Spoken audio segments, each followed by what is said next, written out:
Labas lang po muna kami guys. Dito po kami dadaan po sa may likuran po ng bahay namin. Kasi minsan kadalasan at karamihan ng mga tao, dito kasi sila dumadaan. Kung sa harap naman kami dadaan, nako, init, grabing init talaga doon. Kung doon ka sa harap dadaan, tingnan mo nga, kahit likuran na to, tingnan nyo, mainit pa din. Pero dito lang kami pumunta at dumaan kasi malapit na to sa highway po.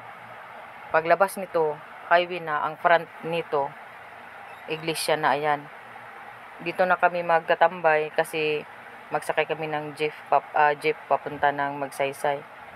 Sasamahan ko kasi yung dalawang kaibigan ko, kukuha ay magpapatransfer po sila ng ano nila kung dito na daw sila, sabi nila magpapatransfer ng ano nila. Sinamahan ko sila kasi hindi pa nila doon alam.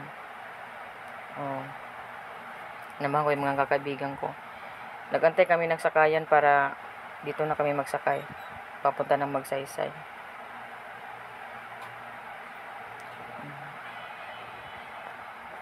Lakad lang kami saglit. Nagantay kami ng sakayan para naman makaano kami. Diba, ang dali lang. Kung doon kami sa harap, ang init. Samantala dito kami dadaan sa likod. Kalain nyo. Walang init. Madali lang kami magsakay. Papunta kami ng Magsaysay po. Sinamahan ko po yung dalawang kaibigan ko. Si Janice po at saka si Tata. Ayan yung mga bata. Nag-uusap sila. Yung isa kasi dyan nakaihi. Tinatakpan nila para walang makakita. Andito na kami guys. Dali lang. Dito na kami sa Magsaysay. Ayan, maraming nagpila dyan.